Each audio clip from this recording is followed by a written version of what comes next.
Small chunks are great for retrieval. They are focused, specific, and match queries precisely. But when you pass a small chunk to the language model as context, it often lacks the surrounding sentences needed to reason correctly. Large chunks give the model richer context but retrieve imprecisely because the embedding averages too much content. Parent-child chunking solves this by searching with small chunks and returning large ones. Here is the tension in concrete terms. A 100-character child chunk produces a tight-focused embedding. The retriever finds exactly the right passage. But when you hand that 100 characters to the language model, it might be missing the sentence before or after. That makes the answer clear. A 1,000-character parent chunk gives the model everything it needs to reason, but its embedding is a blurry average of 10 different ideas. Parent-child chunking uses the child for retrieval and the parent for generation. At index time, we split each document into large parent chunks, then split each parent into smaller child chunks. The child embeddings go into the vector database. The full parent texts go into a separate in-memory or persistent document store. At query time, the retriever searches the vector database using child embeddings and finds the most relevant children. It then looks up the corresponding parent for each child hit and returns the full parent text to the language model. The model never sees the small child. We define two splitters. The parent splitter uses a chunk size of 1,000 characters with an overlap of 100. These large chunks will be what the language model reads. The child splitter uses a chunk size of 200 characters with an overlap of 20. These small focus chunks are what the vector database will embed and search. A 5-to-1 ratio of parent to child size is a good starting point for most corpora.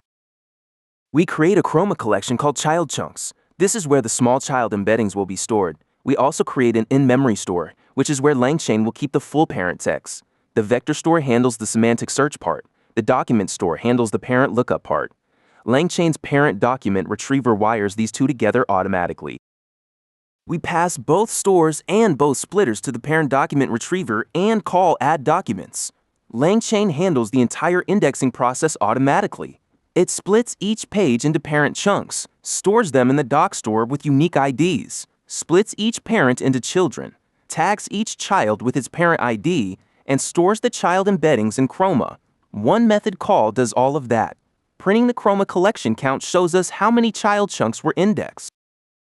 When we invoke the retriever with a query, it searches the child embeddings in chroma, finds the closest matches, looks up the corresponding parent IDs, and returns the full parent chunks from the doc store. Printing the length of the first result shows almost 1,000 characters. That is the parent chunk. The child that was matched was only 200 characters. The language model is now reading 5 times more context than the small embedding that identified the right location. Dropping the parent document retriever into the RAG chain is identical to every previous episode. We replace the retriever in the chain and everything else stays the same. The language model now receives full parent chunks as context, while the retrieval precision comes from child chunk embeddings. No other part of the pipeline changes. A few production notes. Parent chunks of 800 to 1,200 characters and child chunks of 150 to 250 work well for most document types. The in-memory store resets when your server restarts, so in production you should persist it using LangChain's Redis or file system store. Combining parent-child chunking with re-ranking from episode 7 gives you the strongest retrieval setup we have covered in this series so far. Run ragas after switching to verify that answer relevancy improves. You now know how parent-child chunking separates the retrieval problem from the generation problem, how the parent document retriever wires 2 stores together automatically, and how to drop it straight into the existing chain. In the next episode, we cover contextual compression, a technique that takes the parent chunks returned by retrieval and strips away the parts that are irrelevant to the query before passing them to the language model. Subscribe so you do not miss it. See you in the next one.